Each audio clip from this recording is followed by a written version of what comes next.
is huge. I mean, it's like a man. It's big. Kane's son. You still don't understand what you're dealing with, do you? Perfect organism. Just tell me one thing, Burke. You're going out there to destroy them, right? Not to study, not to bring back, but to wipe them out. That's the plan. You have my word on it. All right, I'm in. Let's rock! Don't look back, dude! Run as fast as you can! Look on my works, ye mighty, and despair.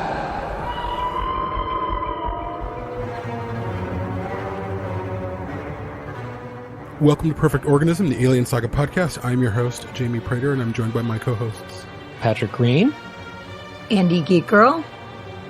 And today we are welcoming a special guest back on the show, Sarah Welch-Larson, who was on the show for Alien Day. We had a bunch of content come out on Alien Day, and she was on one of those episodes. The title escapes me right now, of course, but it was a really great episode. We got such a great response from it, and Patrick, well, all three of us, but certainly Patrick and I had been discussing, how do we get her back on the show? What do we need to do to get her back on the show? Should we make her contributing host? What should we do? But then I had the idea to talk about Alien, not just the first film, but the Alien saga and feminism. I've never really fully unpacked that. Not that we're going to do that fully tonight, but I felt like that this was a great window into that discussion. So thank you for coming on the show for this. Yeah, thank you for having me. I'm always happy to talk about Alien and feminism, and Alien and feminism is definitely a solid topic. So excited to be here. So you're saying we had the right combination of words to get you to come back on. Becoming Alien, that your book comes up still frequently on episodes. We really, really love that. And actually, last night we recorded our 200th episode. And we were all still, talking about your book. So it's so nice to see you again and to have you back on the show with us, Sarah. Thank you.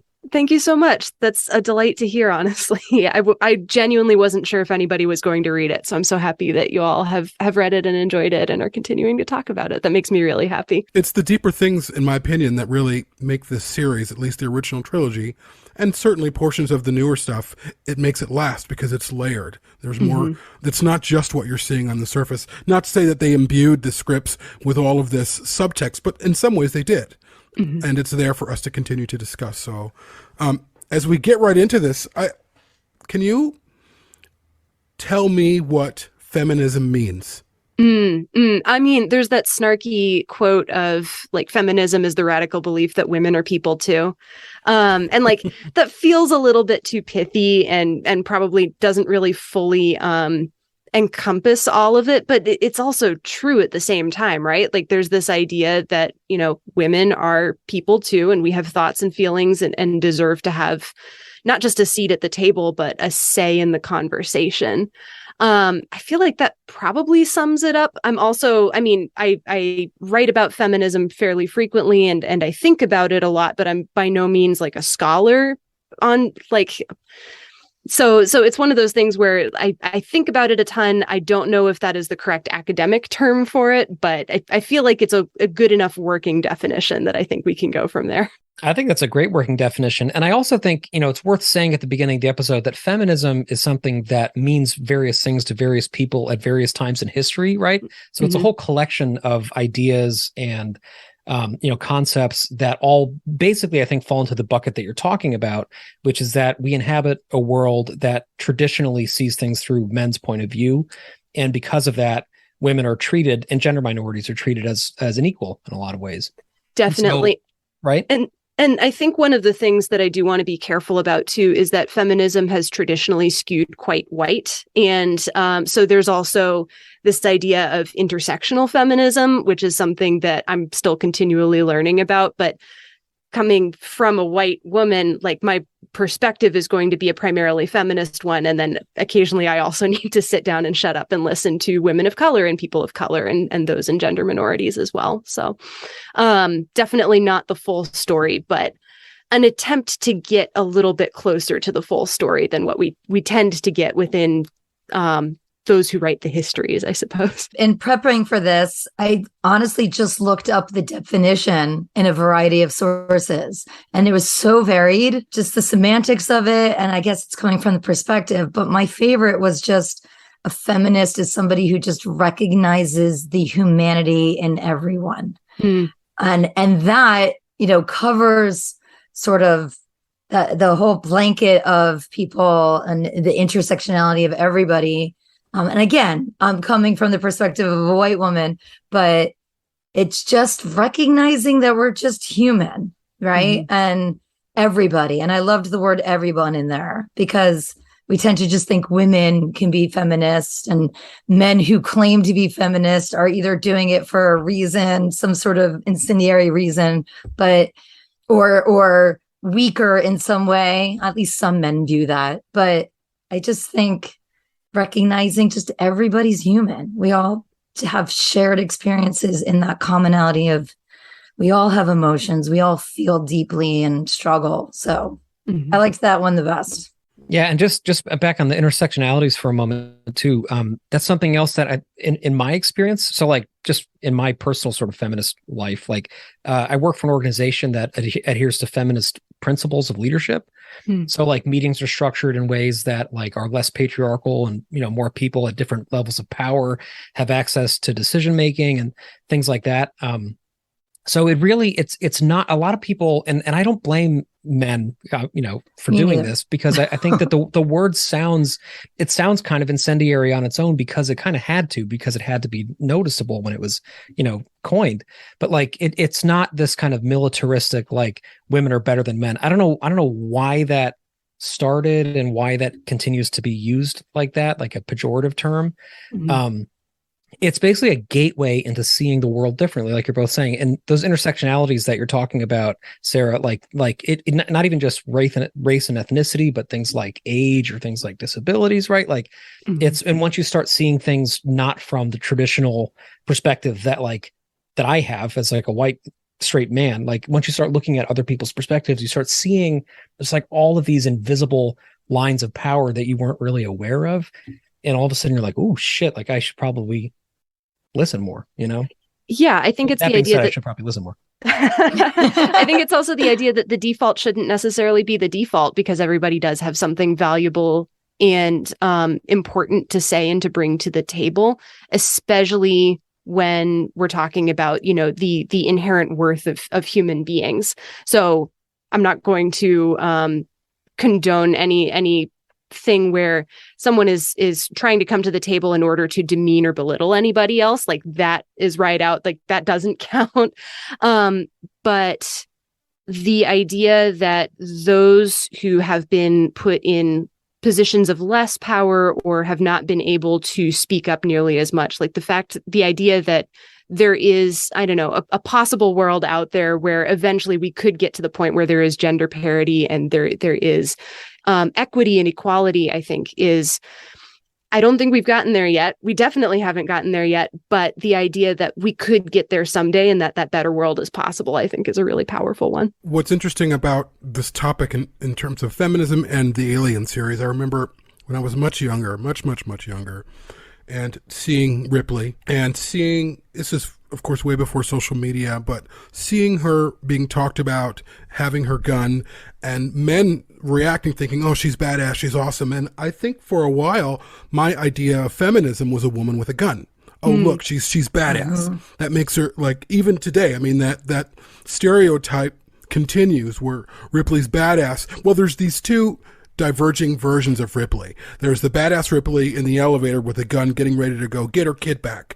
And then there's the Ripley in Aliens who has taken off her clothes and she's been sexualized in some way, even though that's not a sexual moment whatsoever. I mean, this isn't everyone. This is a very specific group of people who will talk about Ripley in these terms of, oh, she's hot, she's this, she's that.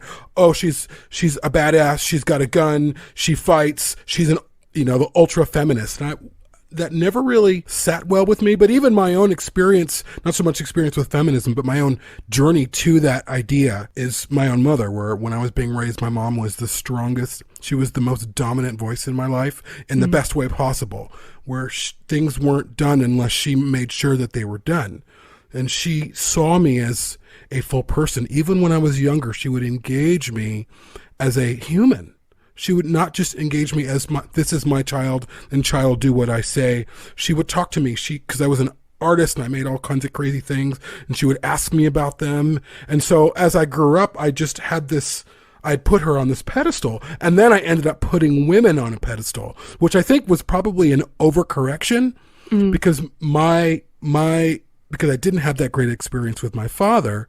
So I ended up kind of putting women on a pedestal and kind of shitting on men, for lack of better terms, which I kind of still do, but I don't think that's what feminism is. But for me, that's what it was. It was, women are way better at life than men. Women just do this much better than we do. As a gay person trying to date, I would much rather date women, but that just isn't how the cards fell for me. I would get along so much easier with women. I would be such a great husband if I was straight. But, but so the idea of me, like, of my own feminism, and then of course I see Ripley. I'm introduced to Ripley in Aliens, and we've had this discussion before, and it's like, it's like, not even that there's a glowing light behind her, because there isn't, but she's just a normal person who does the right thing. But she's been launched or vaulted into this feminist, atmosphere or stratosphere, and I'm curious if it works for her, if it's appropriate for her. Yeah. I don't know. I think I'm kind of two minds as well. And I try to avoid like thinking about things in a strict binary wherever I can. But I think that the way that Ripley is presented, especially in Aliens, is either she is the gun-toting badass or she's Newt's surrogate mother. And a lot of writing and depictions of her kind of try to wrestle with that tension between, well, how can she be a badass with a gun and also be a tender mother? And I think some people do a good job of engaging with that in terms of, well, she's both and she's whole, but the movie seems to swing pretty dramatically from one end of the spectrum towards the other. And I think the strength of Ripley as a character in Sigourney Weaver's portrayal of her as being that whole person. She's not just a badass with a gun. She's also terrified. I think about that scene of her going down in the elevator to go and get Newt back, specifically because she promised to. And you can see the fear in her eyes as she's sort of gearing up and getting ready to go. And I think Sigourney Weaver carries that wholeness as a character throughout the rest of her portrayal of Ripley. Even Ripley 8 in Alien Resurrection, I think that there are still seeds of that. I don't know, she's a cohesive character, even though she's also kind of impossible to put into a box or into a bag, or like you can't really fully categorize her because she refuses to be categorized because she is a full human being. I don't know, like the critical conversation, I think, about feminism and the Alien series tends to be mostly focused around Ripley's character. And a lot of people will hone in on, particularly on the first two movies, because they're the ones that basically everyone has seen. And the focus on Ripley in the first is that she is a woman who has been completely stripped away of gender because nobody cares that she's a woman. And that was definitely revolutionary in the 70s because the character was written originally to be a man, at least in some versions of the script. And then I think there was also some critical head scratching over the fact that Ripley became this mother figure in Aliens, and it's subtext in the theatrical version and then made much more obvious in the extended edition, where you have that inserted scene where you find out that her daughter died when she was gone. And I think a lot of people kind of took that text to mean that Ripley was being reduced to being a woman because she is a mother, and then she kind of has to carry out that role throughout the rest of the movie, and she picks up Newt as sort of a surrogate daughter. And her healing is kind of crucial, or Newt's sort of adoption by Ripley is crucial to Ripley's healing from her initial encounter with the alien. And I kind of take issue with that because I think that Ripley, again, is still a whole and interesting character even without Newt. And I think the thing that makes her a feminist character isn't the fact that she's a mother and a gun-toting badass, but it's the fact that she sees the inherent worth of all of the people that she's come into contact with, whether they're the colonists on LV-426, and she's concerned about the fact that there are families there that the company is going to sacrifice, or she's concerned about the well-being of the Marines who have essentially been sent in to die with incendiary rounds. And I think that recognition of their worth and those characters' intelligence and their ability to solve the problem alongside her, she's not going to be a default leader because she doesn't want that power. She's interested in sharing and spreading that power around. And I think that that's a slightly more subtle feminism that I really like about, especially those first two movies. I completely agree with you and everything you said. Everybody, oh, not everybody, but she tends to be reduced to mother and badass, like you said. And I think the feminism represented, especially in Aliens, but in both, is not just Ripley. It's the characters surrounding her, how they respond to her, but also to each other as well. And as you said, I think Aliens is completely underrated in the fact that most people just dismiss it as like, oh, these morons, these Marines that are morons. They're not morons. Yes, some of them are brash, but they're all very good at what they do. They were put in an impossible situation, and they all act together. They're all most right.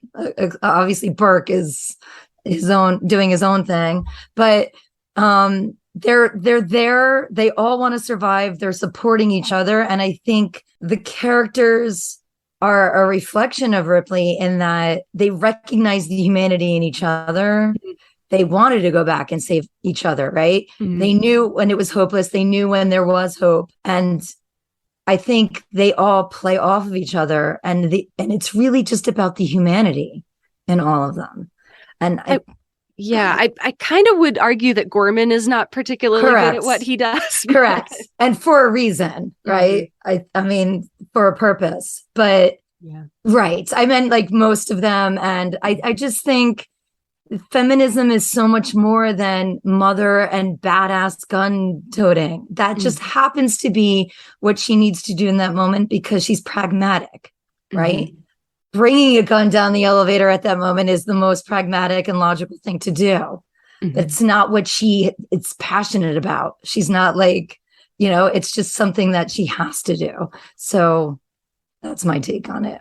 Completely agree. Well, I think that like if you want to talk about Aliens vis-a-vis feminism and go beyond that idea that Ripley is just like a mother, she's like quote unquote just a mother and she's reduced to one in this movie. To me, the most feminist thing in the whole film is that she not only listens to Newt, who's a child, let alone an unarmored civilian, but she follows Newt through the tunnels and even like she relies on her, which is a deeply trusting thing because she's seeing Newt for who she is when everybody else at first is seeing her as just this like shell-shocked, carbon covered, hermit. Ripley sees her as a fully, realized human with great potential and expertise to listen to, which is like fucking that's revolutionary. You know what I mean?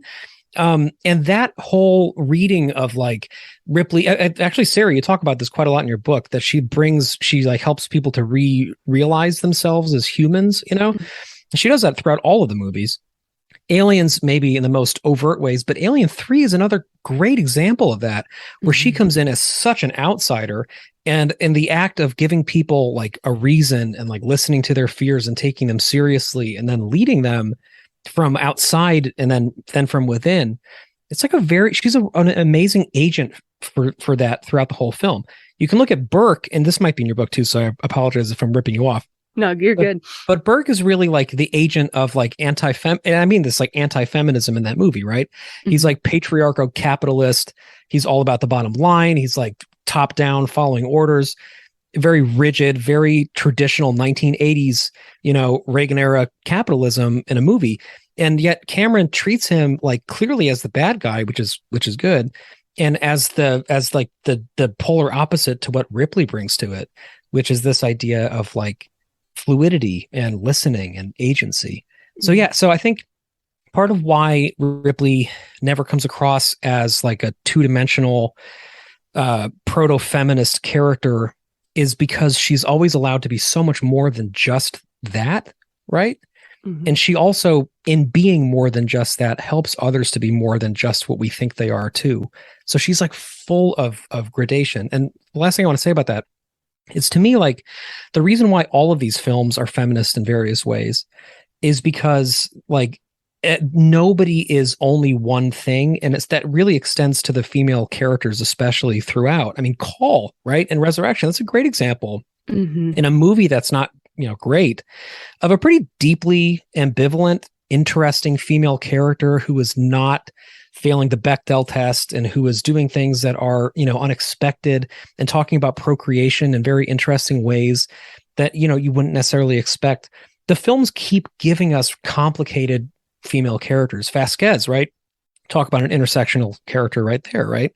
She's a deeply interesting, deeply unexpected, and deeply surprising reading of a character who on the page is just this like prototypical, Latinx badass 80s stereotype. She becomes so much more than that because she's given room to breathe as a character. And that's like a feminist way to make a movie, in my opinion. Yeah.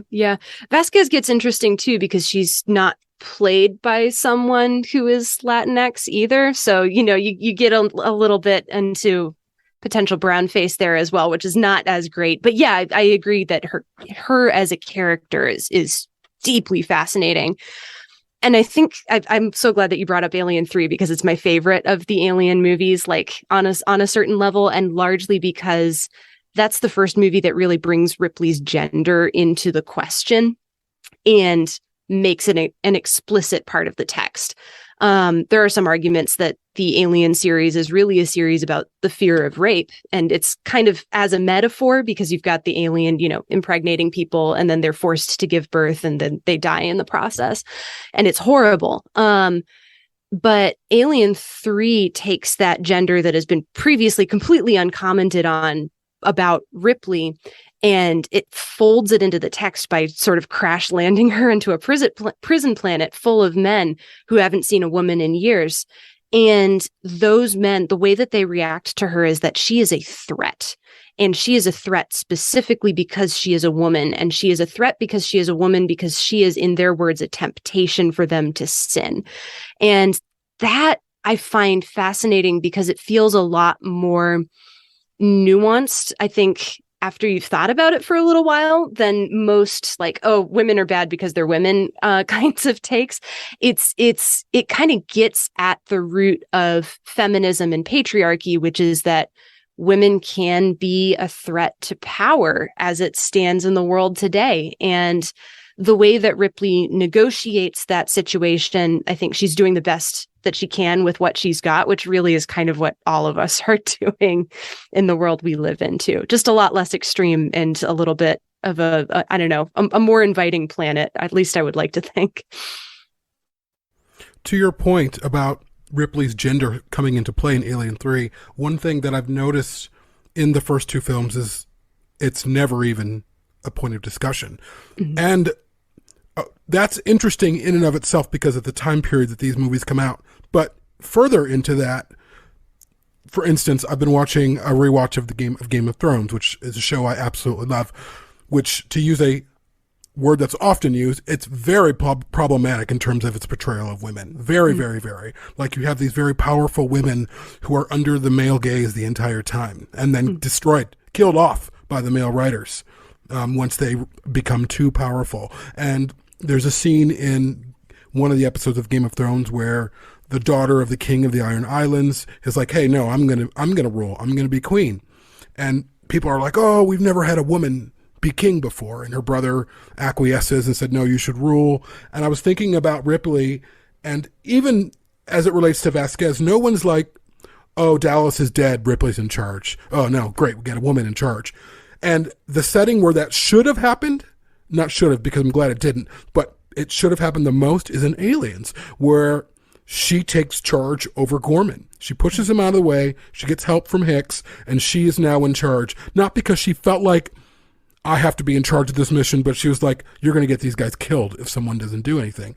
So she does something. Never once is anyone even Burke, as shitty as he is as a character, never brings her gender into question. It's her intent that is a threat to him. I wanted to recognize that and see how so surprising that is for movies made in that day. But then you fast forward to today where you see that more like, well, oh no, like even in House of the Dragon, which is another show that I'm watching, which of course is a prequel show to Game of Thrones. It's not really a spoiler. It's kind of like the story of the show. This young girl of 16 is made heir to the Iron Throne. It's the first woman, and of course, there's all this chatter about, oh, you shouldn't make a woman, the leader of the Seven Kingdoms. Like, this has never happened. It shouldn't happen, and we're going to fight to make sure it doesn't happen, which I thought was really fascinating. This leads me to my question in terms of, okay, how do I contextualize this?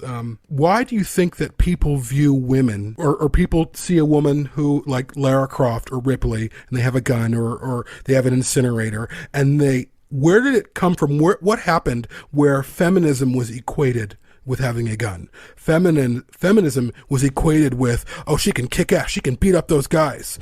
And you see movies like that movie with Charlize Theron, or I think it's called Atomic Blonde, or many other movies starring like La Femme Nikita, or I think it's called The Point of No Return with Bridget Fonda, which is a spin on La Femme Nikita, where you see all these women who can beat up guys and they can do all these amazing things. At the same time, if you watch those movies, they're highly sexualized as well. So not only are these women beating up men and other people, most of the time they don't get along with other women, which is, Ripley didn't have that problem at all. They don't get along with other women, and they're in states of undress. Not to say that there's anything wrong with being in a state of undress, obviously, but these two things are always put together where, yes, she's powerful, but she's also fucking sexy too. And look, she's barely wearing anything, which eviscerates her power in some ways. But at the same time, you can just hear the producer saying, oh no, her being naked in this situation gives her power, which I'm like, bullshit. Her being naked is for you because you want to see her naked.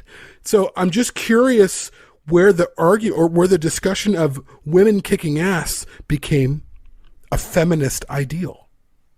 I don't know the origins for that. But what I can tell you is that movies like Atomic Blonde, which is a movie I wanted to like and really didn't, they feel like a male power fantasy that's been skinned in a woman, essentially.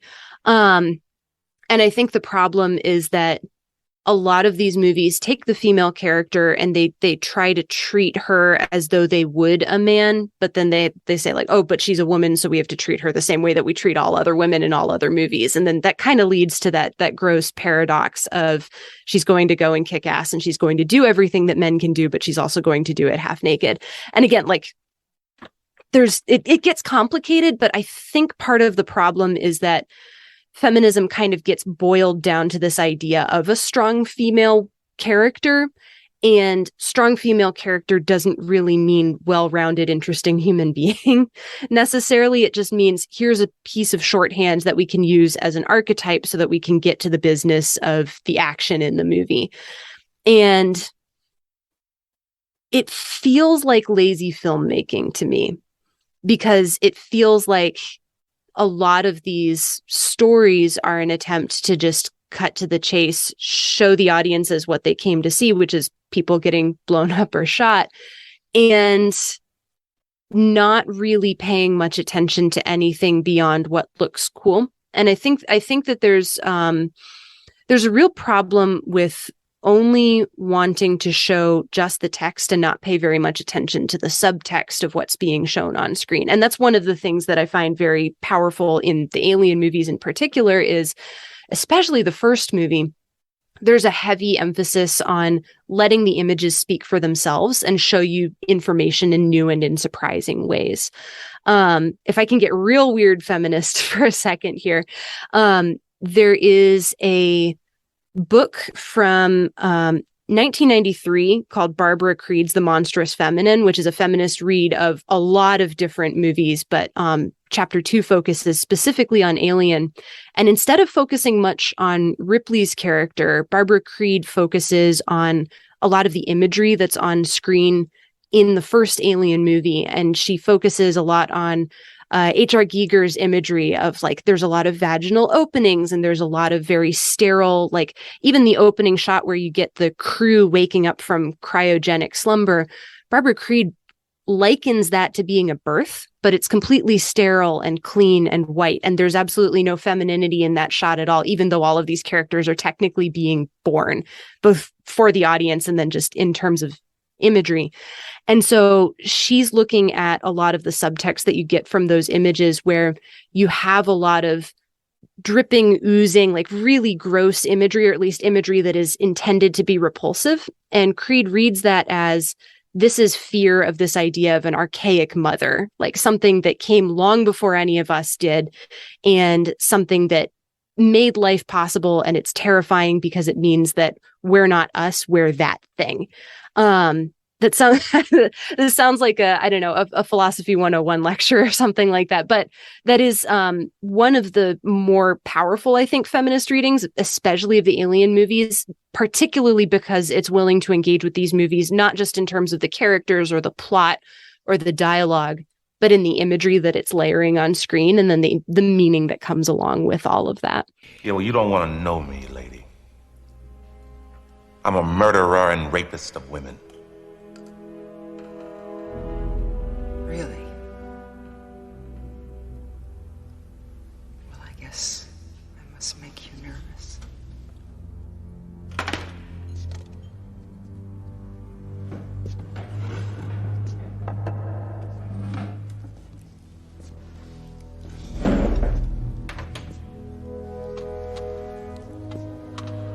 Do you have any faith, sister? Not much.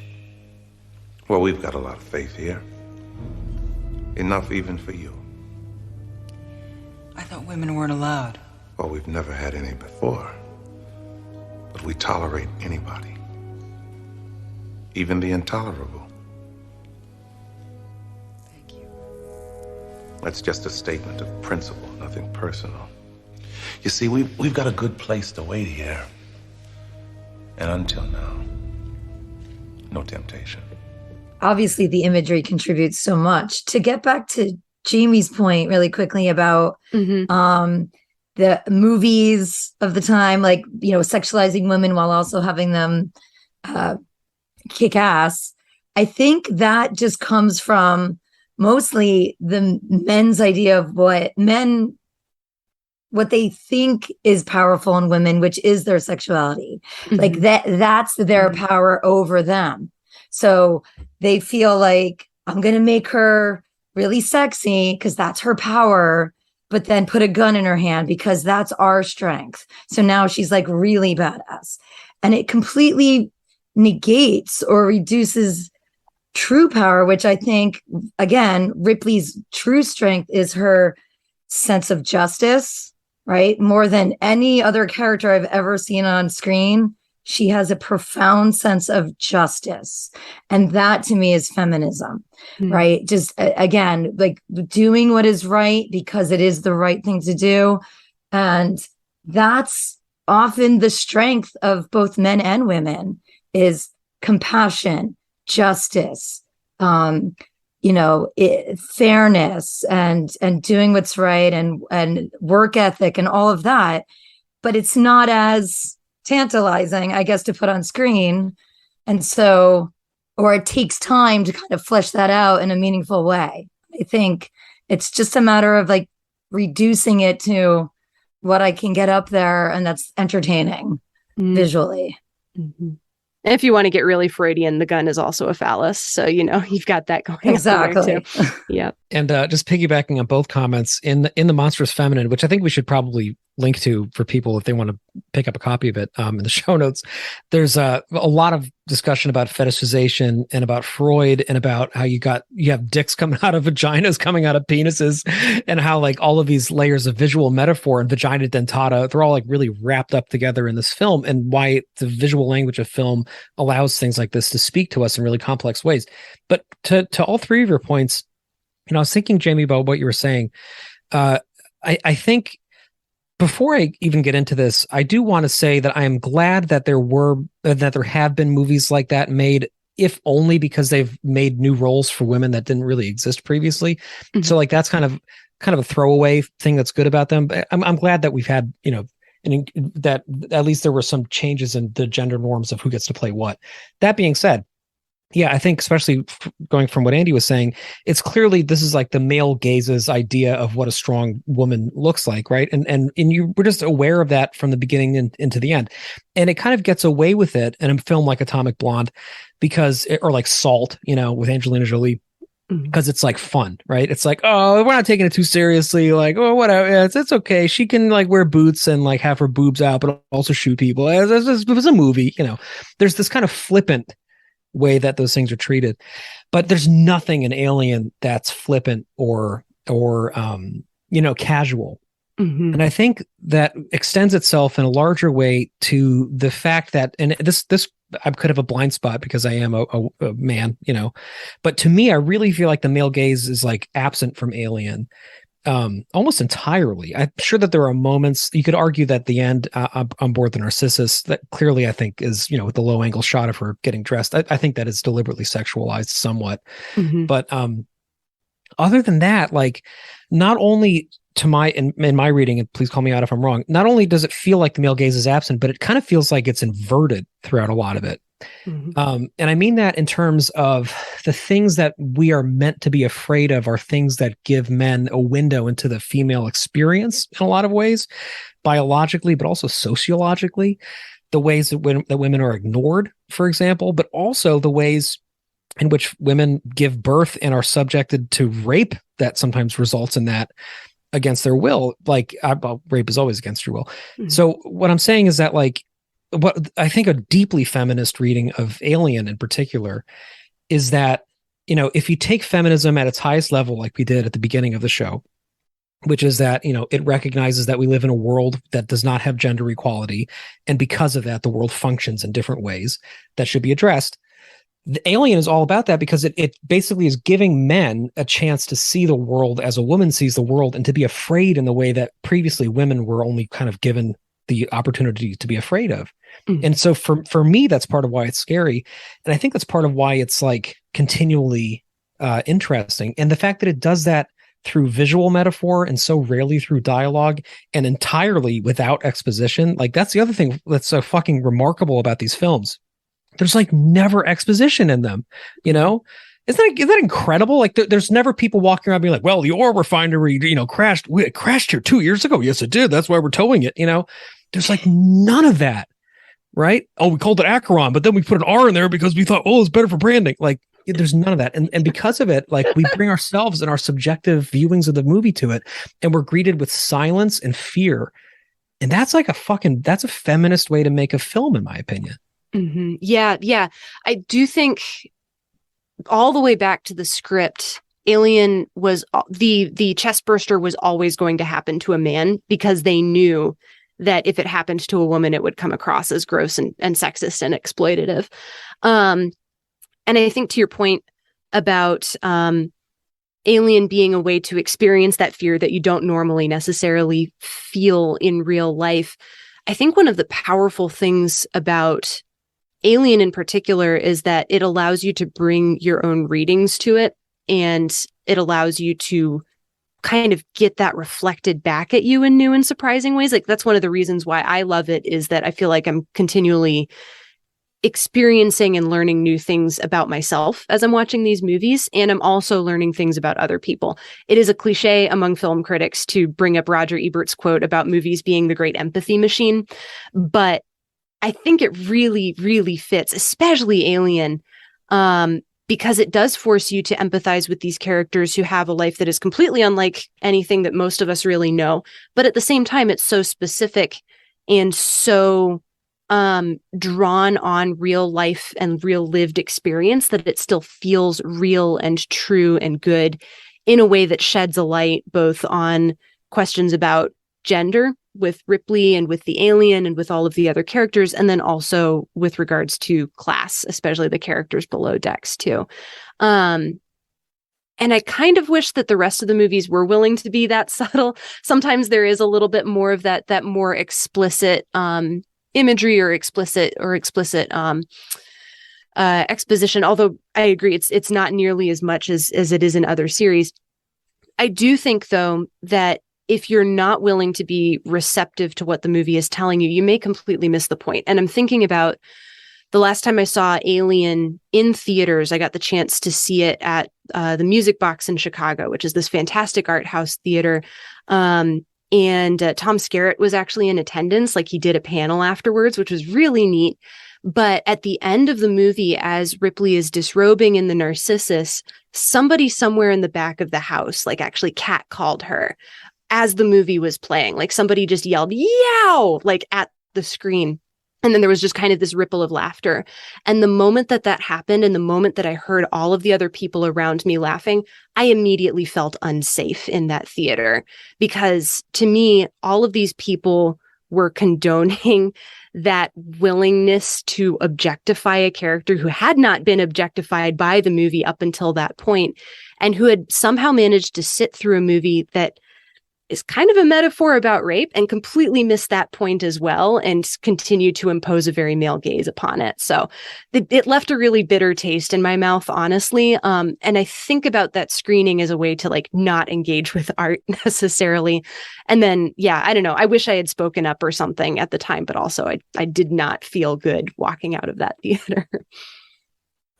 I have a question about that scene. I mean, this is for everyone. And of course, I saw that when I was much younger for the first time.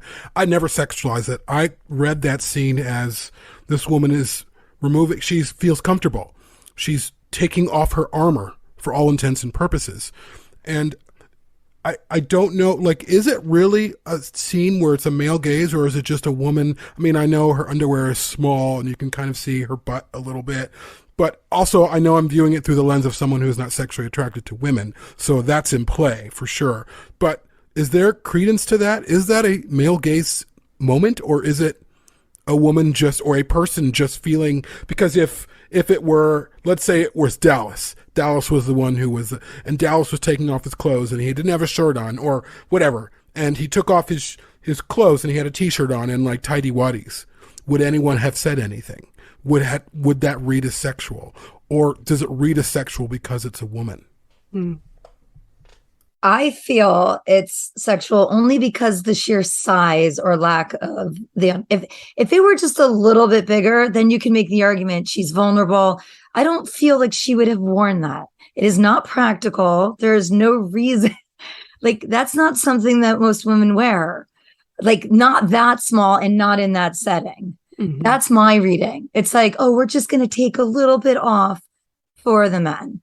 Had it just been even just a little bit larger in size, covered a little bit more area, I think it would have played strictly as being vulnerable. I think it's a little bit of both, to be honest. I think it's kind of thrown in as a little breadcrumb to the men. Yeah, I read it both ways. I read it as she's coming home from work. And whomst among us has not gotten home and immediately gotten comfortable. And at the same time, the male gaze piece feels like just the way that the camera is framing Ripley. Like, it is trained very firmly on her underwear in a couple of shots in a way that, again, feels kind of exploitative. So if it weren't for the way that it were framed, I think that I would feel a little bit better about that scene. And I think about scenes in Mad Max Fury Road kind of as a contrast to this, because the first time that you come across the convoy in the middle of the desert, all of the women are washing themselves off with water. And the focus of the camera is never on these women who are in very ridiculously, like, sheer white impractical dresses. The focus of the camera is on the nozzle of the water that they're drinking from, because that is what Max is focusing on, because that's what he wants most in the world.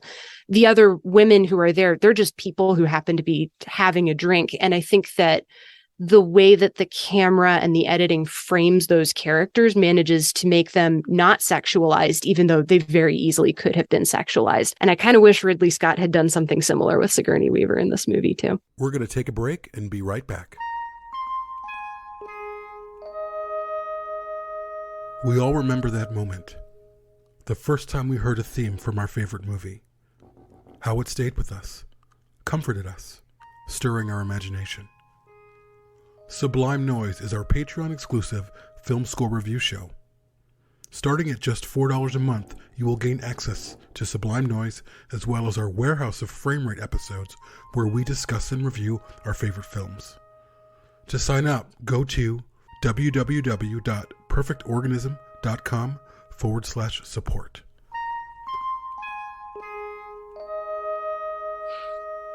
Yeah, I think, we've never really unpacked that moment before, which is interesting because that is something that is we very frequently have to ban posts on, our social media group because people, do voyeuristic things where they have her in her underwear with her nipples poking out. And it's just clearly exploitative and like inappropriate. And I think that that because that is so clearly like a gendered in traditional terms moment in a movie that feels like more sophisticated than that, I think it's a problem. And to me, so first off, let me say this: I wouldn't change it because I think that it reads to me as a non-sexual moment that is her feeling, she's stripping off the layers of her armor and she's preparing herself to go into battle, and but I think I would feel like it's almost impossible to argue that a low angle shot where 40% of the frame is her vagina, and then only above that it's like the bottoms of her breasts poking out of a shirt that she's slinking out of to get into an EVA suit. It's like very clearly sexual imagery, I think, and it's weird. And then why is her butt crack out? I think so. If Tom Skerritt, for example, very handsome guy, very attractive guy, I think in traditional, heteronormative terms, if Tom Skerritt were getting in tighty whities and a t-shirt, I think that's a false equivalency. Personally, I feel like it would be like Tom Skerritt in a banana hammock and like a midriff bearing top, where he has to angle his dick in first into his suit because it's protruding too much. That's the kind of, that's the vibe that moment visually gives off. And I'm I saw it young enough to remember my own feelings being conflicted on that, because when I saw it before I was a teenager, that never occurred to me. And then I saw it as a teenager and I was like, well, this is kind of hot. And I had that weird moment where I had to deal with the fact that I had hormones and I was feeling feelings, and then I moved past that because I was no longer 12 and I was like, okay, it's more subtle than that. But I do think that's kind of a problematic moment in the film that is somewhat of a disservice to it. But, I wouldn't change it personally. Moving on to Alien 3. I mean, we can, of course, move all over. And I know, I don't know who mentioned it here in terms of the male gaze shifting for Alien 3. And I would, at least again, in my perspective, contend that didn't happen. That Fincher never framed her as... I mean, she's certainly gendered in the script, for sure. I mean, she's a woman. Because she's a woman, she's a threat, to your earlier points. At the same time, but there are also the things that are happening in the story where she is coming on to Clemens. She's behaving in a way clearly where men mostly act. Those lines that men give women in bars that are cheap and easy and most women don't fall for them, Ripley's sort of doing a version of that, much quieter in this quiet space with Clemens. Again, just kind of throwing things on their head, but you never see them actually having sex. I don't know if that scene was ever filmed. I don't think it was. I never feel like Fincher took the camera and said, hey, this is a really beautiful woman. In my opinion, arguably, I think Sigourney Weaver at that time was her most beautiful. With her bald head, she's her most feminine in some ways. At least for me, I found her to be very sexually attractive. Maybe that's because she looked more like a man. I don't know. But I found her to be really beautiful.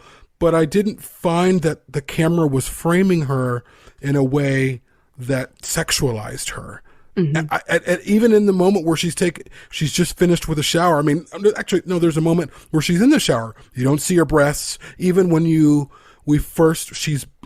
she's put down on the bed when she's carried in from, the outside.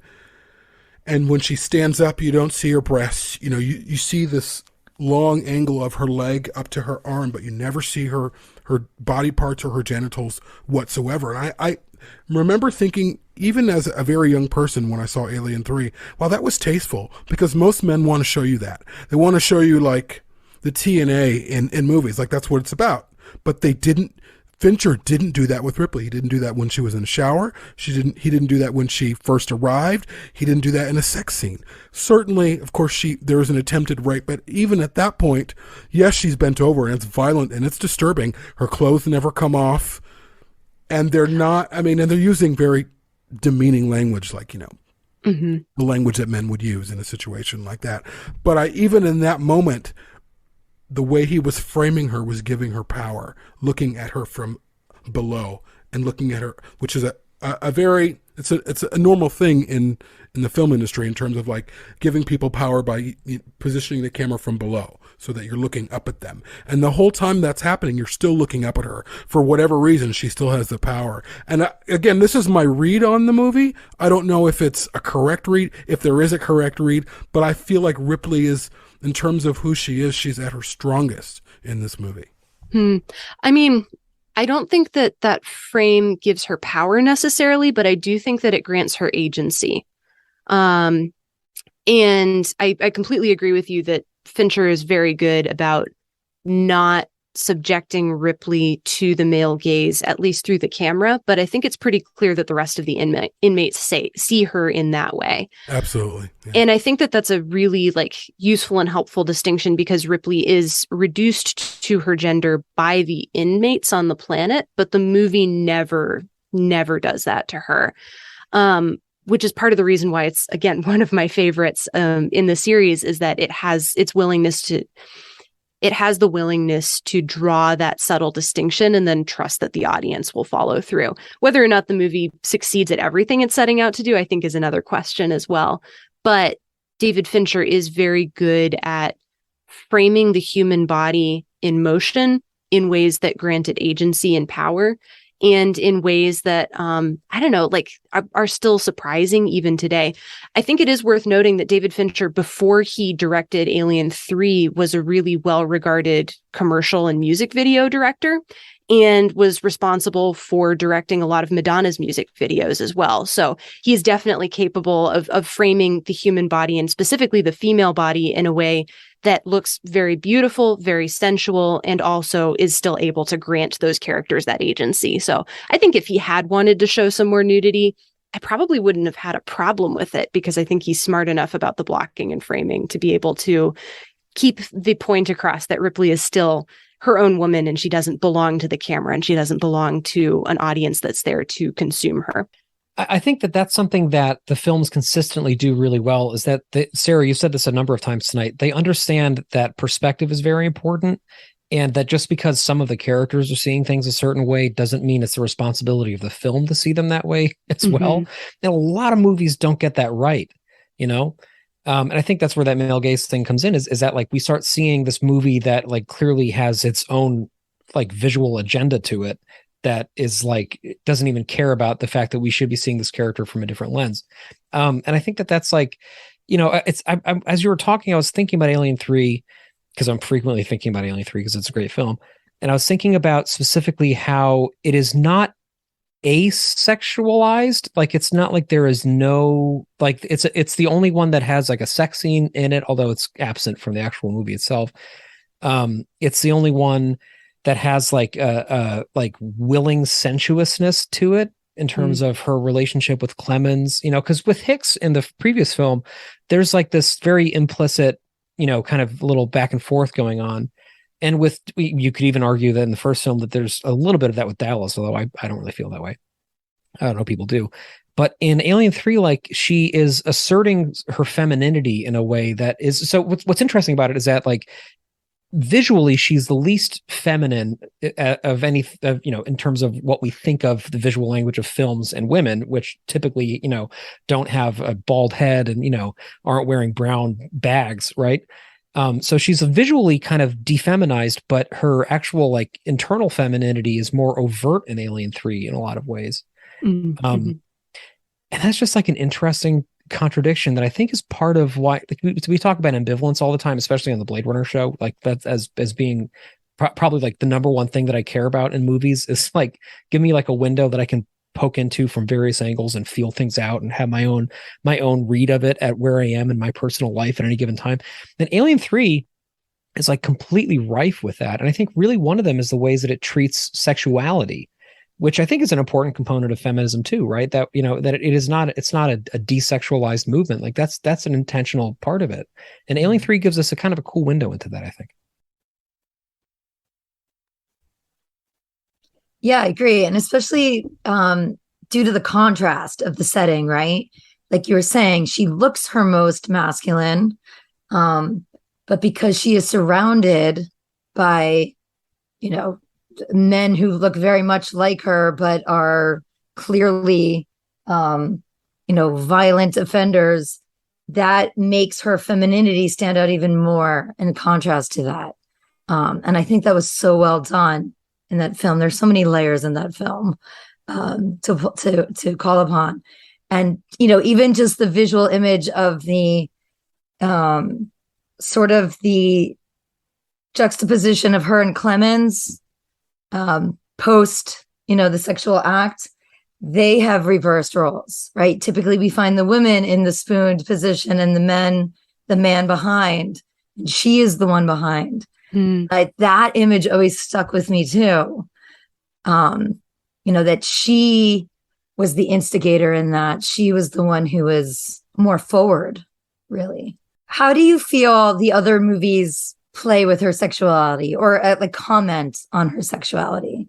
I mean, I don't think it's really there all that much in the first movie, other than the aforementioned Narcissus scene. I do love that she and Hicks flirt in the face of certain death, like all throughout Aliens. And that in and of itself, I think, is just enough for me that I think it works. I find her probably threatening is not the right word to use, but it's the one that feels closest to whatever word is the right word to use, at least in Alien Resurrection. And I think that whatever Sigourney Weaver is doing as Ripley 8 in that movie is most intriguing because she's very clearly like Ripley and also not Ripley, and Ripley who came back wrong. And I think also there are quite a few overtones of queerness that are missing completely from the previous movies as well. So there's that scene where Ripley 8 and Call kind of confront each other, and Call it literally impales her hand with a knife, which is an extremely sexual symbol. And I think that Ripley is using that. She's clearly enjoying herself in that scene, and I think she's enjoying the power that she has over Call. I don't know that the movie necessarily is saying anything like really coherent about their relationship necessarily, but it is an interesting complicating factor. I don't know that we can say that that's actually Ripley doing that, though. That's just another version of Ripley who came in a later lifetime. Who am I? You're a thing. A construct. They grew you in a fucking lab. Now they brought it out of you. Not all the way out. As for the other two movies, I think there's got to be... Is there actually a sex scene in Prometheus, or is it also one of those, like, we're going to kind of pan away to wafting curtains between Shaw and her boyfriend? I think they jump into bed and then they cut away. Gotcha. Yeah. And then there might be a wafting curtain in there, though. I think And then there is the shower scene in Alien Covenant as well, which is definitely played more for horror, I think, than any sensuality. Like, it feels like it's probably sexy for those characters, but I personally am completely turned off by the scene because it's terrifying and there's an alien in there that's about to murder everybody. So I don't know. Like, I think just the imagery of the alien and the egg and a lot of the stuff that's going on kind of in the background and in the character design is enough to comment on ideas about human sexuality for me without having to actually bring any sex scenes into it personally. But I don't know what y'all think about that. Personally, like, just going over the, just from 1 to 3, I try not to think about Resurrection too much. Like you said, it's not really Ripley to me. Mm-hmm. So it's hard for me to even comment on that. But I think, obviously the first film, I think the whole premise was not focusing on it at all. So that it was more about men trying to feel what it was like to experience the body horror. And so very little was commented on it, right? We all know that Ripley was sort of written as a man and then, cast as a woman, but it doesn't really come into play. I don't really see the undertones with Dallas either, Patrick. Mm-hmm. I know it's been brought up. I think people are playing off that one scene where he sort of makes that move to protect her from the face hugger. And they sort of play that off. And there's like a little bit of arguing in between them. But I don't really see anything there. In the second one, as you were saying, I love the relationship between her and Hicks because it's hinted at. There's that flirtation that is done always appropriately in the moment that sort of relieves the tension that built up fear, but never taken to a point of it's never pushed beyond to a point of absurdity.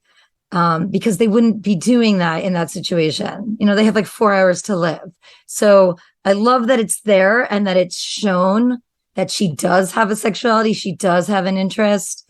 I think it was done perfectly to show she's very much, she's at least in these films, she's attracted to men. They find her attractive, and it's not played for the male gaze of the audience, right? It's not like we got to throw this in to appease the male members. And then I do love how it's sort of flipped in the third one. Like you said, she kind of takes the forward role.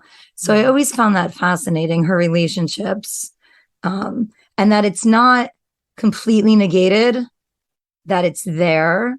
And that's part of being a woman, right? That because a lot of movies tend to strip away, like if they need to make the woman powerful, then there's either they play up the sexual factor to the extreme, or they completely asexualize the female. So I like how there's that balance in there.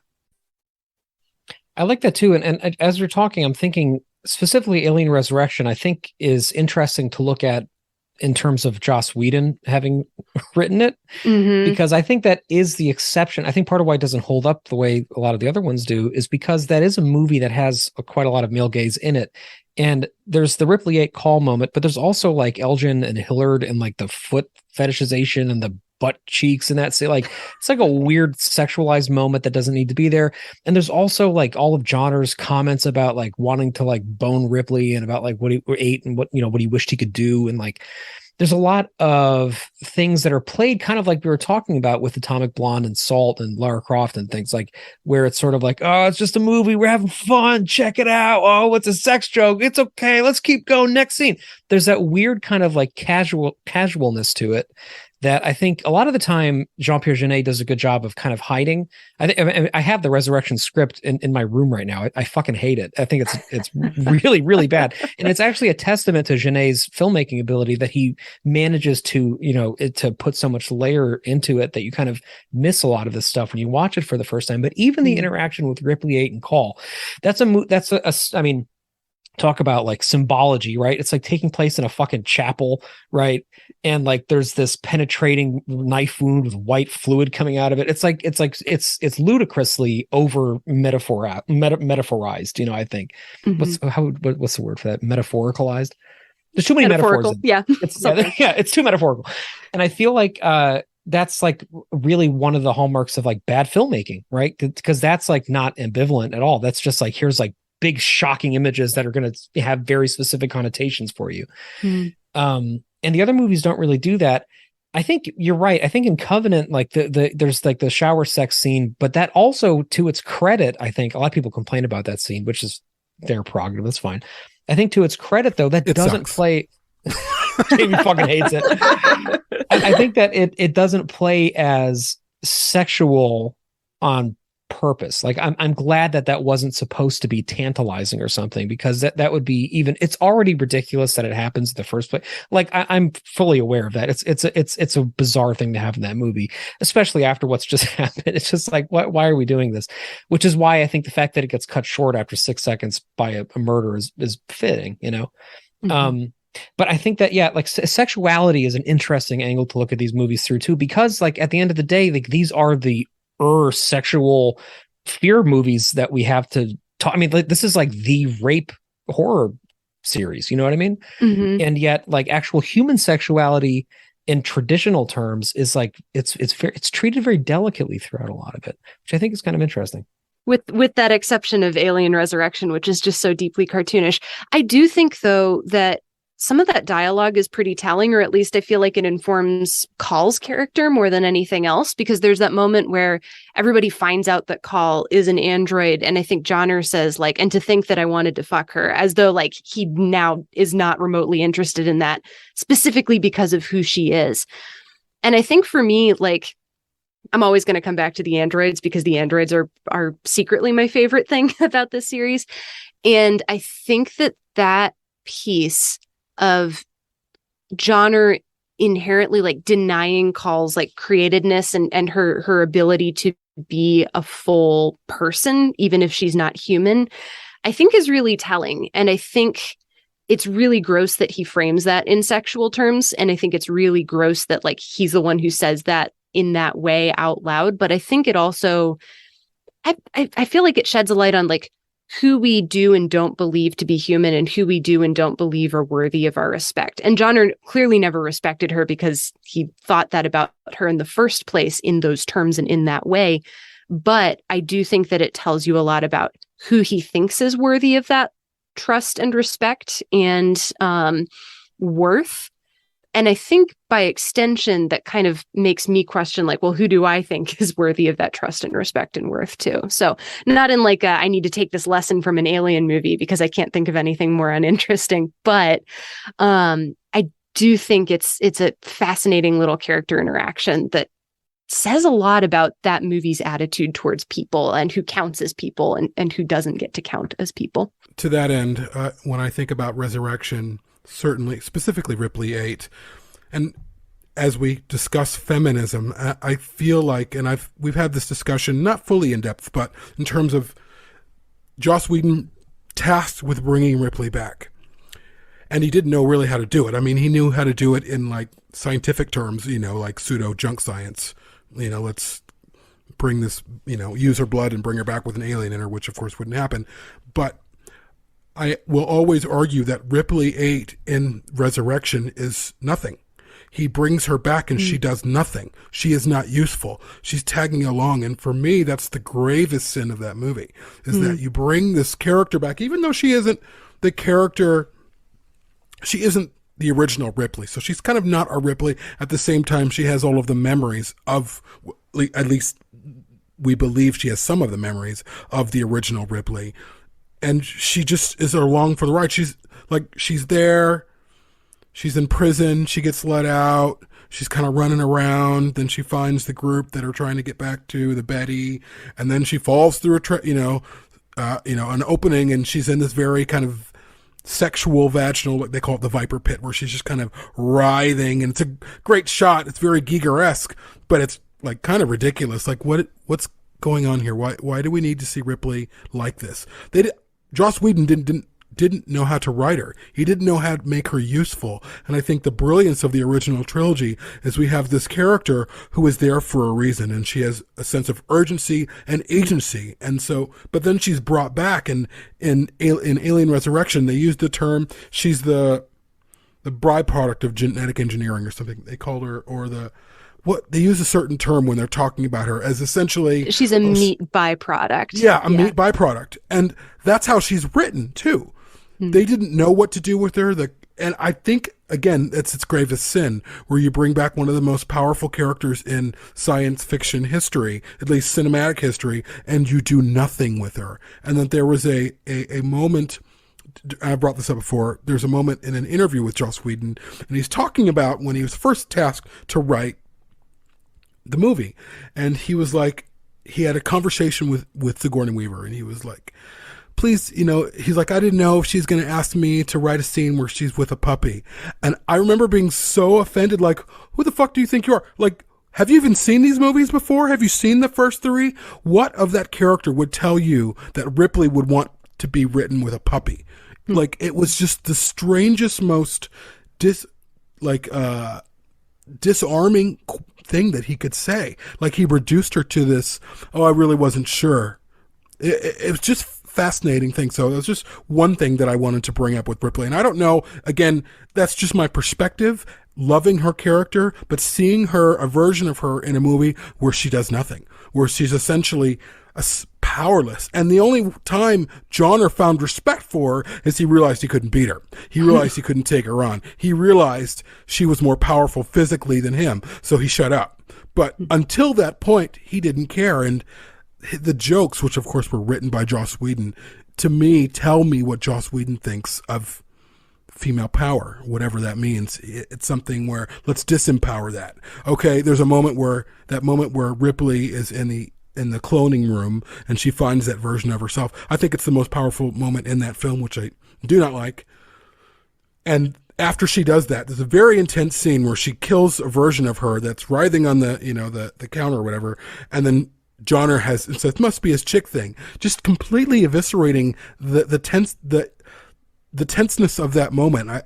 I just can't even, every time I think about that, like I wish they would have cut from it. I don't know why he kept it. I don't know if Jaime didn't, if it was contractual or what, or he just didn't think about it. But one other thing I wanted to point out, again, this is just something that I noticed, and we talk about Giger and his aesthetic. Certainly his aesthetic is what makes Alien Alien, as much as Sigourney Weaver and Ripley make Alien Alien. At the same time, if you look through his work, there's a lot of body parts, but there's not a lot of people. And certainly in Alien, you see these very vaginal openings for the derelict. There's a lot, and when you get into the egg chamber, there's even more like thin vaginal openings. They're everywhere. Mm-hmm. And if you look at his work, it's a lot of, arguably, I would say it's almost violent things happening to these vaginal body parts, where sometimes there's tubes going in it which look very phallic, but most of the time they're just kind of there and they're in pieces, and it's disturbing. It's disturbing to me. So in one sense, you have this female, like, body parts of women kind of being represented all over, which is, I think, dehumanizing in my opinion. But then you also have this very phallic alien raping people or attempting to, and chest bursting and all of those things.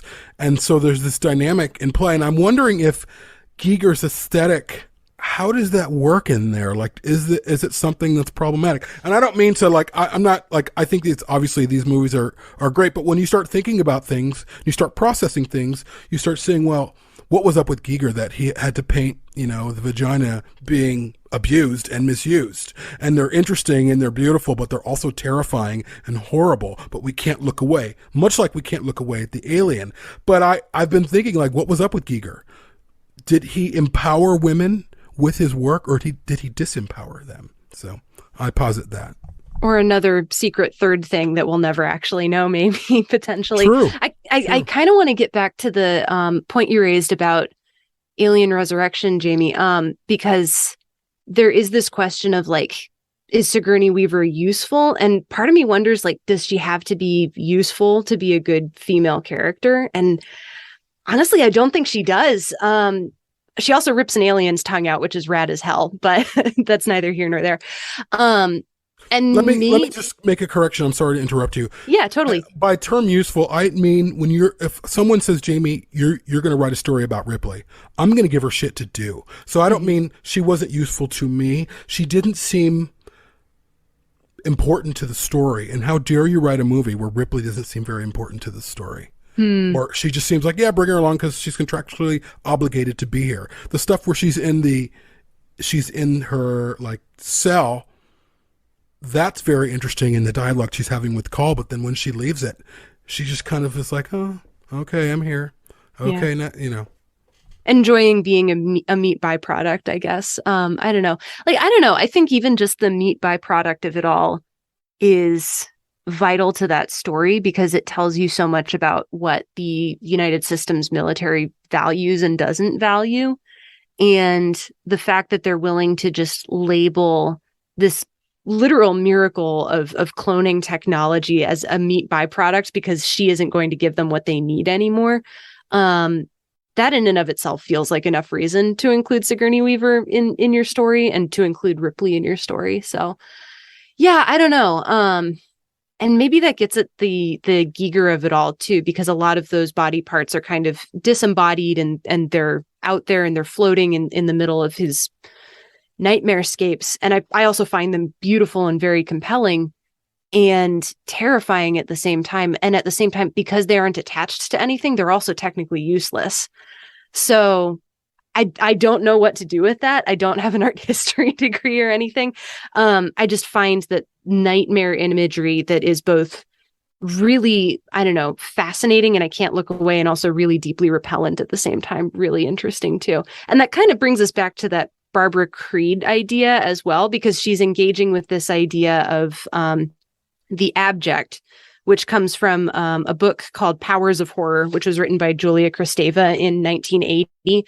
And the idea of the abject is this thing that is so gross and horrifying that you're completely repulsed by it. You have to push it away. You don't want to engage with it at all. And Kristeva argues that that idea of the ancient mother is something that is abject, because it is that reminder that you came from something else and you are not just yourself. You are also everybody and everything that you came from. And so in order to assert yourself as a human being, you have to kind of reconstruct that meaning for yourself after you've encountered something horrifying, which kind of encapsulates the alien, like, in a way, because you have a lot of that very vaginal and very Freudian imagery that kind of ties into that idea of it's abject, it's gross, it's dripping, it probably smells bad, it looks unsettling. I don't want to touch it. I don't want to look at it anymore. But also I can't look away, because if I do, it might murder me.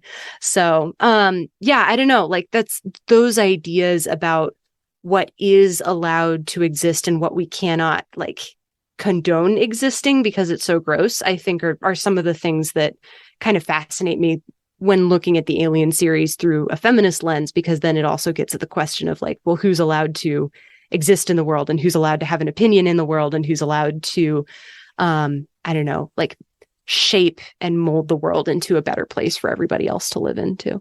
Yeah, I feel like there's almost too much to revisit in both of these comments that you've just both had. But I do want to just say I love this idea, and this was also in Barbara Creed.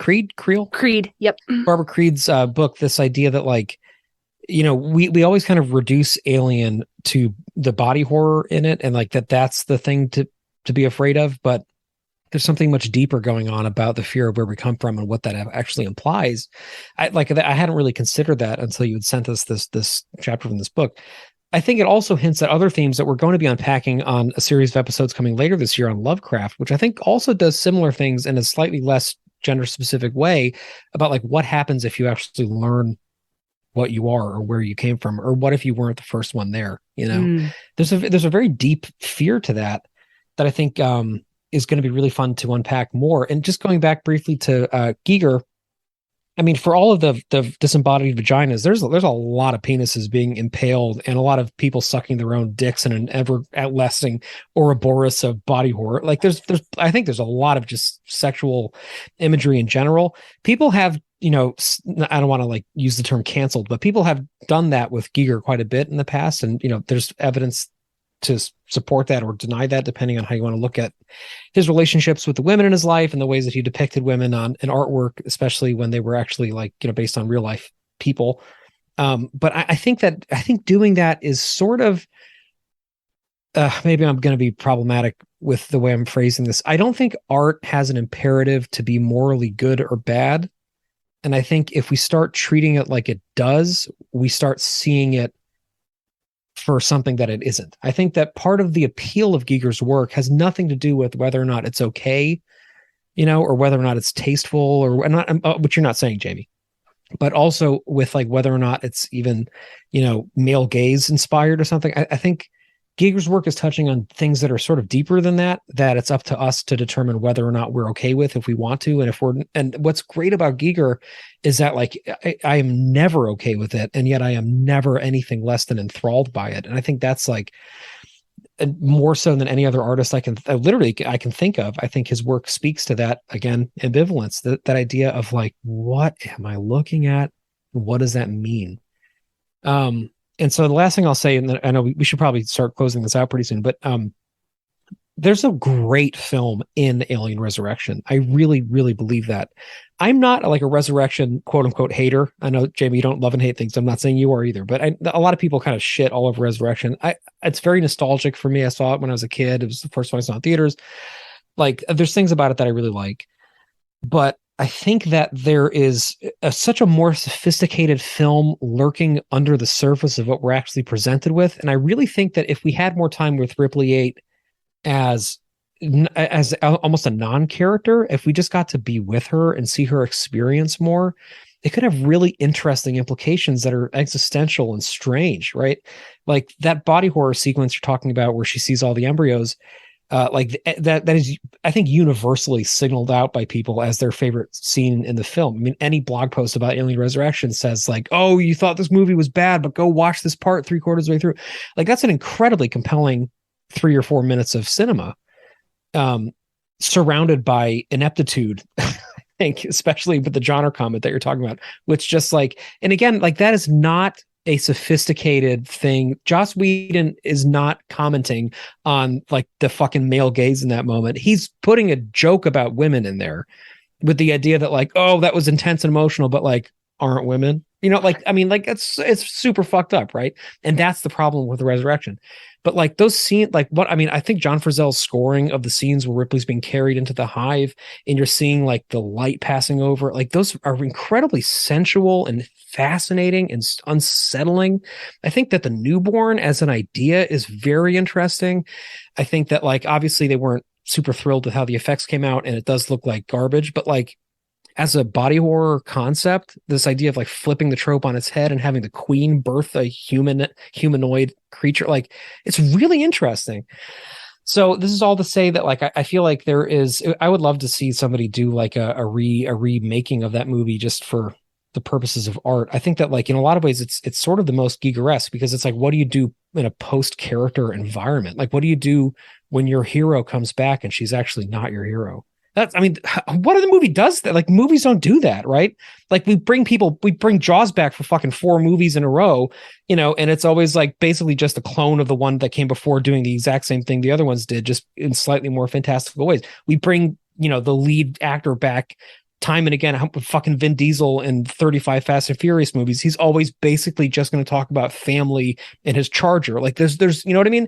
We see the variation of the same thing, but Resurrection brought this character back who was so archetypal and prototypical and huge and gave us this like dark version of her, which is like fucking fascinating, but it did it in a clumsy way.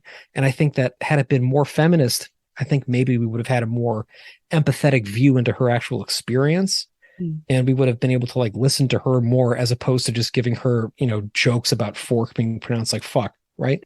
I think as we wrap, my last question, certainly for you, Sarah, but for everyone, and as I continue to kind of understand what being a feminist as a male, you know, as a, like what that means, what does it really mean? But also asking that question of the canonical first 3 films.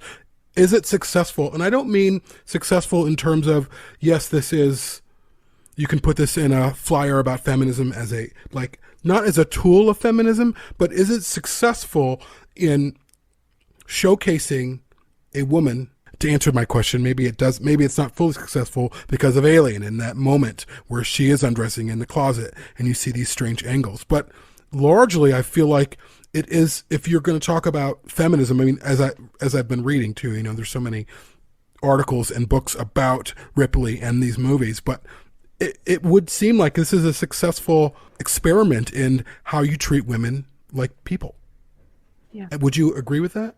Oh, I mean, we're talking about it we've been talking about it for an hour and a half. And I feel like that alone makes it a successful experiment because we're willing to tear it apart and look at the individual pieces and see like, well, what works and what doesn't, and then further that conversation. And people have been doing that since the original Alien came out. So yeah, absolutely. 100% successful. And I think even in the places where these movies stumble, because they do stumble, I think it's all the more telling that the rest of them still work.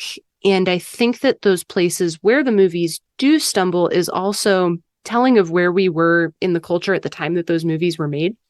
And I think that they're an interesting benchmark to hold ourselves against as we go on further into the future and more Alien movies come out. And maybe it's also an indicator that we don't necessarily get as far along as we think we do, because I would argue that the first Alien movie probably gets across that idea of Ripley as like a whole character who isn't just reduced to her gender much better than even Alien Covenant or Prometheus do.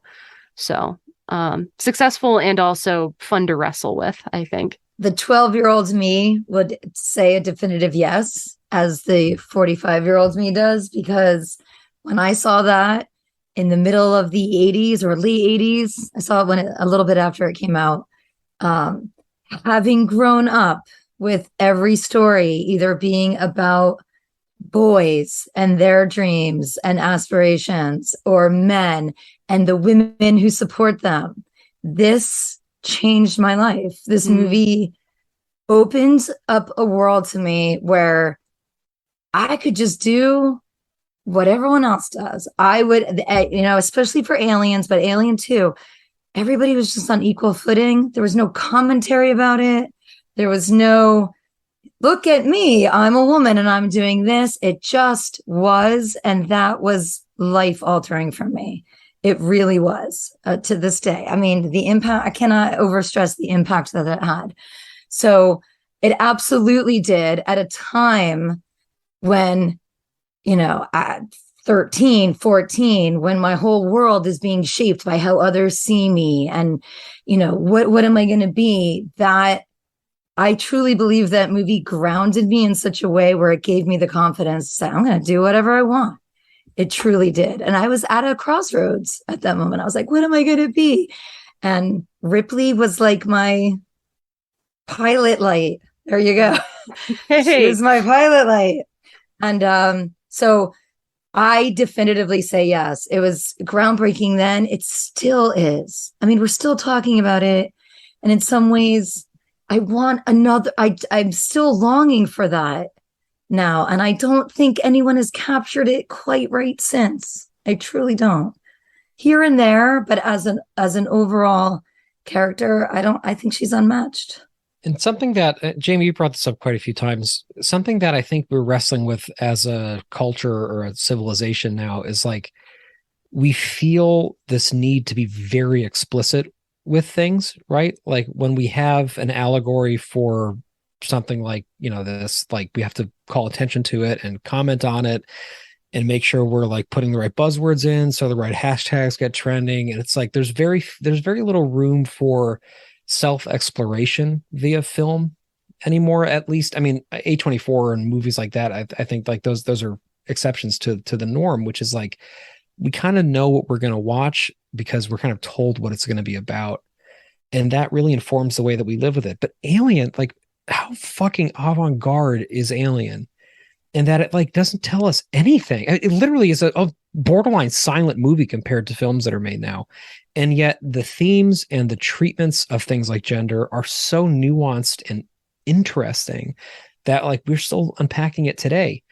I just think that is further, testament to why they're my favorite movies of all time and why my life is so dedicated to talking about those movies. I mean, like a significant chunk of what I do with my life is fucking Alien related, largely because of that. But I also think, just in my closing thought, I've brought this up in episodes before, but it's not insignificant that I always wanted to be Ellen Ripley when I grew up.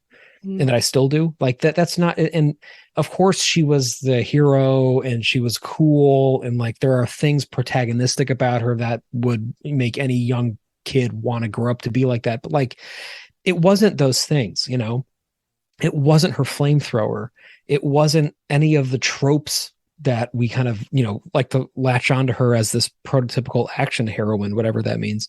It was because she was just the best fucking person, and she was flawed and she was complicated and she was fascinating and she was surprising.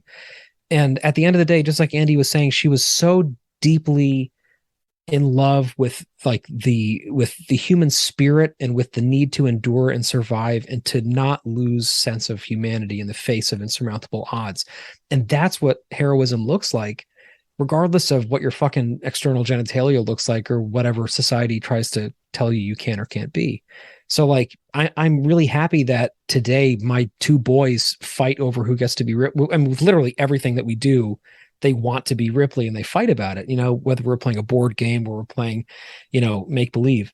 And it's not like this, we don't comment on it because we don't need to, because she doesn't need that. You know, she's full. She's a fully realized person that lives in our hearts. And I'm really grateful that I grew up with that as somebody to look up to, because I think it made me see my mother differently. I think it made me see a lot of women in my life differently. And I think that, you know, because of the way I look and the way that and what I was born into, I might have been more closed off from that, you know, for longer if Ripley hadn't been there as this pilot light for me, you know? Last thing that I want to say, and I was just thinking about this, my first memory of being in the movie theater was seeing Return of the Jedi as a very small child. And I was in the theater over and over with a bunch of my friends, the Davis movie theater, actually in uptown Chicago, which is still there. It's a great theater, second run theater. So you could see movies for like 75 cents or $1 or whatever. And I remember loving Princess Leia, just loving Carrie Fisher's portrayal of Princess Leia. And just, she was this, in every sense of the word, she was powerful. She was opinionated. She had actualized herself. She had agency. And I noticed, even as a younger child in Empire Strikes Back, she had a smaller role. She was written to be a little bit more bossy and just always kind of in a bad mood and pissy. I'm thinking, what? And she wasn't like that in the first film. And I was like, what's really going on? Like, where is she? Why isn't she in this movie as much? And why is she relegated into this love affair with Han Solo? Not that I didn't disagree with it. I loved the movie, but and like, this is just strange. Like, she has a smaller role and she doesn't seem, there's just something different about her character. And then you fast forward to Return of the Jedi. She's arguably the first time you really see her, she's in that gold bikini for a long time in the movie. She's quiet. She eventually kills Jabba. And then she's taken hostage by the Ewoks, which was ridiculous. And even there, she's put in this dress. Her hair is down. She doesn't really say much. She doesn't really have much of a role in the movie. So over the course of these 3 films, she's sidelined. Whereas with Ripley, over the course of 3 films, she blossoms into who she is. And you have this, in some ways, going on the same time the Star Wars movies are happening, where you have these very powerful women. One is continued, for whatever reason, they continue to write her with power. And power in every sense of the word. Then you have Princess Leia, who was a very powerful character, disempowered after 3 movies, sidelined, and then she's essentially just an ornament on a Christmas tree. Whether she's sitting by Jabba or she's in the Ewok village. And I think about these women because Carrie Fisher is someone who's very important to me, and Leia, that first iteration of Leia, is someone that I think about all the time. I just loved who she was. You can see how they wrote this woman. They didn't know what to do with her, so they sidelined her, and it was pretty tragic. So it's just something that I thought was worth mentioning. And with that, thank you, Sarah, for coming on the show. Hopefully you can come back again soon. Thank you so much for having me. This was a delight. It's always great to talk to you. Please come back. Yeah, please do. Well, Yes. I'll try to find more of theological feministic topics we can get you back on for soon. We'll talk about Faces of the Deep again or something like that. Well, actually, we did discuss the role of God in the alien, like theology in the alien movies. And you don't really, of course, really get into that until the end as an idea for an episode. So maybe we'll have you back for that. Maybe we will. I'm in. Sounds like fun. Yeah. Thank you so much, Sarah. And thank you much. everybody. Oh, you know what? Just before we close, we got a new patron today. I want to go ahead and read that super quick. Did you see that, Jaime? I did. Gilpin, right? Gilpin. Yeah. Let me pull up his name. Tobin Gilpin. We'll just put this at the end. I'm kidding. Okay. And just before we close, a special thank you to Bobby Gilpin, who just joined our Patreon program like 2 hours before we're recording. Thank you so much for joining. Our buddy Giovanni Mazin, who just joined yesterday. We have a lot of new content coming, including hopefully an exclusive interview pretty soon for you on that. So if you want to join our Patreon program, just go to perfectorganism.com/support or go to patreon.com/perfectorganism if you want to cut right to it. And we'd love to have you. We've got a lot more going on there too. And it'd be fun to welcome you aboard. Thank you. Thanks so much.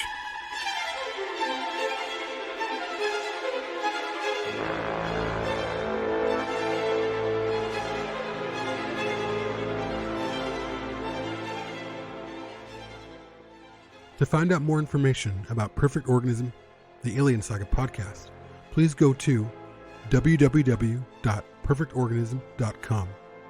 If you would like to support the show, please go to www.patreon.com/perfectorganism. www.perfectorganism.com/support. Thank you.